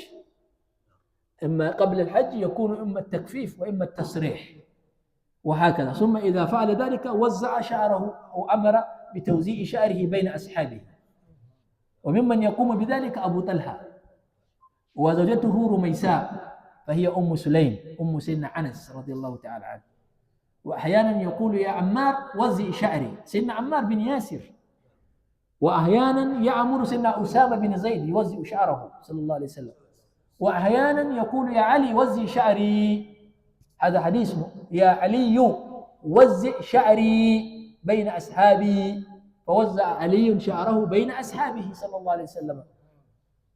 فيقول سيدنا علي ومنا من له شعرات ومنا من له شعر. ومنا من له إيه؟ ومنا من له شعر واحد. وإلى يومنا هذا حتى يومنا كان الشعر موجود كثير، شعر الرسول صلى الله عليه وسلم. فهكذا لأنه صلى الله عليه وسلم كان يوزعه. ويأتي واحد يقول لك هذا بدعة، هذا كيف يعني يا مولانا؟ هذا ما تبقى لنا من بركة النبي صلى الله عليه وسلم من شيء ملتصق ومتصل بجسده الشريف، وهو شعره صلى الله عليه وسلم. هذه البركة لهذه الأمة عن بسند صحيح، يروى هذا بسند صحيح إلى يومنا هذا موجود، وكذلك عند أهل الشيشان مثل الحديث. كما هنالك رواية متصلة إلى أحاديثه صلى الله عليه وسلم، كذلك هناك شعور صلى الله عليه وسلم موجود بيننا، وهكذا. هذا بركة، شيء ملتصق بجسده الشريف يكون موجود بين الأمة إلى يومنا هذا. فهكذا، فالأنه صلى الله عليه وسلم أراد هذه البركة أن تنتشر، لذلك أمر أصحابه بتوزيع شعره بينهم. يا علي وزع شعري بين أصحابي، على منا من له شعرات ومنا من له شعرات، وكل يأخذ بحزه. وأبو حنيفة يقال أنه سيدنا أبو حنيفة كان له شعره صلى الله عليه وسلم يأتيه الناس إلى بيته. سيدنا أبو حنيفة يخرجه حتى أحيانا عند الدرس فيجعل الشعر هنا، وهو سيدنا أبو حنيفة يجلس هنا ويدرس الناس. وكل واحد لما ينتهي الدرس يمشي ينظر إلى الشعر ويجعل يده ثم يدعو بدعاء ثم يذهب، ويأتي واحد ويدعو ثم يقول واحد يسمى هو إبراهيم بن حماد، فهو من أبناء شيخ أبي حنيفة، ويقول كان أحدنا إذا مرض ذهبنا إلى أبي حنيفة النعمان وآكل لنا شعر رسول الله صلى الله عليه وسلم ثم دعونا بدعاء فيشفينا الله سبحانه وتعالى. يعني كانوا يغسلونه بالماء هو بس يجعلون يده هكذا ويجعلونه في الماء ويشربون الماء هذا. وأنا قبل أيام كان واحد من شيشان جاء إلينا بشعره صلى الله عليه وسلم فجعله في الماء وأعطانا الماء في مجلس الحديث في مصر عند مسجد سيدنا الإمام الحسين عليه السلام، والناس شربوا هذا الماء والحمد لله شربنا. فهكذا فشعره صلى الله عليه وسلم موجود، وشعره صلى الله عليه وسلم هو الذي أمر بتوزيعه بين الناس، وهكذا. وبه إليه قال الإمام الحافظ أبي بكر البيهقي في سننه الصغرى، به إليه قال جل ثناؤه وأنزلنا من السماء ماء طهورا، قال تعالى فلم تجدوا ماء فتيمموا. قال أبو عبد الله محمد بن إدريس الشافعي ظاهر القرآن يدل على أن كل ماء طهور ماء بحر وغيره، وقد روي فيه عن النبي صلى الله عليه وسلم حديث يوافق ظاهر القرآن في إسناده من لا أعرفه. ثم ذكر الحديث الذي أخبرنا به أبو عبد الله محمد بن عبد الله الحافظ أبو زكريا يحيى بن إبراهيم بن محمد بن يحيى قال حدثنا أبو العباس محمد بن يعقوب قال حدثنا الربيع بن سليمان قال أخبرنا الشافعي قال أخبرنا مالك، به إليه أبو علي الحسين بن محمد بن علي الروزباري، به إليه في كتابه سنن قال أخبرنا أبو بكر محمد بن عبد الرزاق المعروف بن داسة بالبصرة قال حدثنا أبو داود سليمان بن الأشعث السجستاني قال حدثنا عبد الله بن مسلمة عن مالك، تمام سند مع الحديث مر في مسند الشافعي. وهنا تجده يذكر ابن داسة. أنا أريد الطلاب العلم أن ينتبهوا في هذا. ابن داسة، ابن من؟ ابن داسة. ابن من؟ داسة. هناك رواية لسنن أبي داود، هذه الرواية يقال فيها رواية ابن داسة، وهناك الرواية اللؤلؤي، وهناك الرواية للأعرابي. ورواية ابن داسة هي رقم الثانية. الرواية المشهورة الآن هي رواية اللؤلؤي، ثم بعدها رواية من؟ ابن داسة. فهمتم يا طلاب؟ أنتم تقرؤون سنن أبي داود، وسنن أبي داود يأتي بروايتين مشهورتين، إما رواية ابن داسة وإما رواية اللؤلؤي. وهنا يذكر لك أنه يرويها من رواية ابن داسة وليس من رواية اللؤلؤي، يعني فيه فرق بين رواية اللؤلؤي ورواية إيه؟ رواية اللؤلؤي أكمل، الأحاديث التي فيها أكثر، أما رواية ابن داسة الأحاديث التي فيها أقل من رواية اللؤلؤي، وفيها التقديم والتأخير خلافا لما في رواية الإمام اللؤلؤي رضي الله تعالى عنه. قال حدثنا أبو داود إلى البيهقي في سننه الكبرى قال المجزأة ب200 جزء وجزئين في باب إدة أم الولد إذا توفي عنها سيدها وهو آخر السنن، به إليه أخبرنا أبو عبد الله قال أخبرنا أبو الوليد قال حدثنا محمد بن عامر بن زهير قال حدثنا عبد الله وهو بن حاجم عن وقيع عن مسعر وسفيان عن عبد الكريم عن مجاهد قال 3 أشهر، به إليه انتهى ما في سنن البيهقي، لكن يقول محمد بن سعيد السنبل هذا ولده محمد طاهر الذي ذكرناه هو حنفي، متوفى سنة كم؟ 1218. الطلاب لازم تحفظوا هذا. محمد طاهر يعني أنت طالب الحديث لا تحفظوا أسماء الرجال ولا تحفظوا تواريخ وفاتهم ووفياتهم ومواليدهم، فأنت لست بطالب حديث. مفهوم؟ طالب الحديث هو يحفظ كل شيء. إن شاء الله نحفظ. أيوة، أنتم تحفظوا الإمام الترمذي من مواليد سنة كم؟ بالأمس سألتكم. الترمذي کی ميلاد کب ہوئی؟ متوفى سنة كم؟ البخاري مواليد كم؟ متوفى كم؟ وأبو حنيفة متوفى كم؟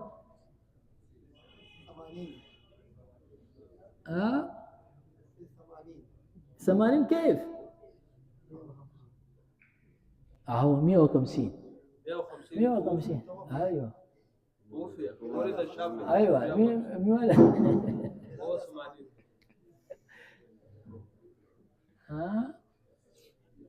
في أي سنة حج أبو حنيفة؟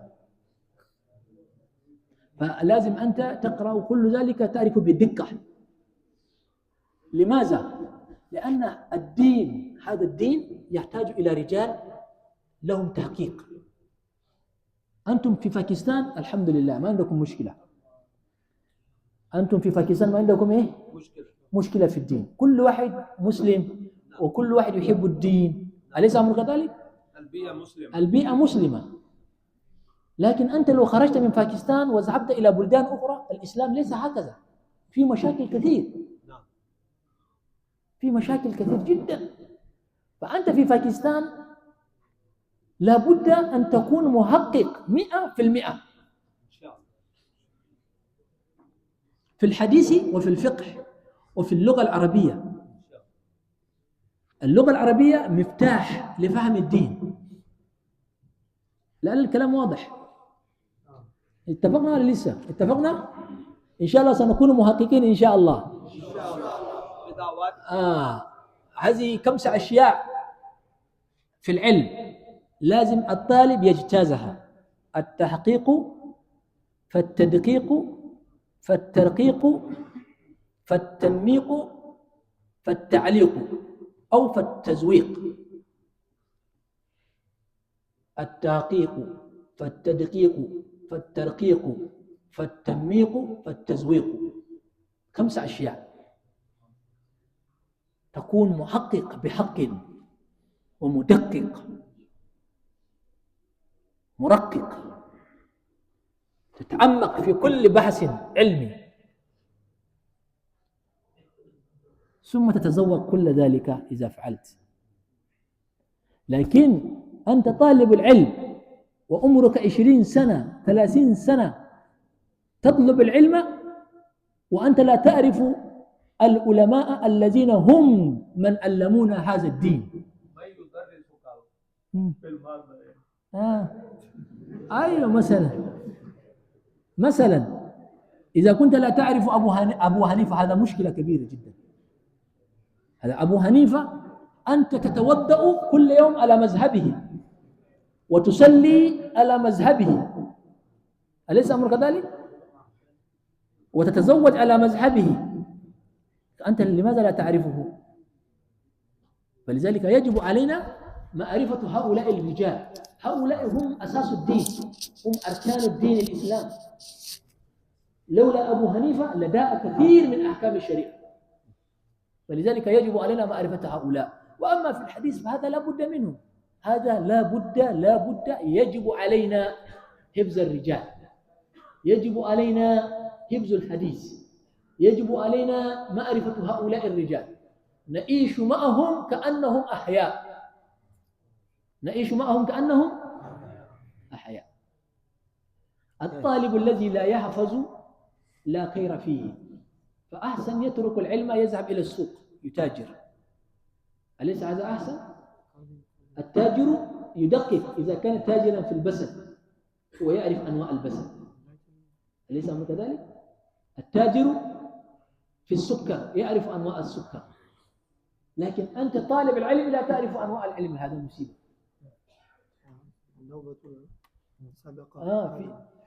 تمام.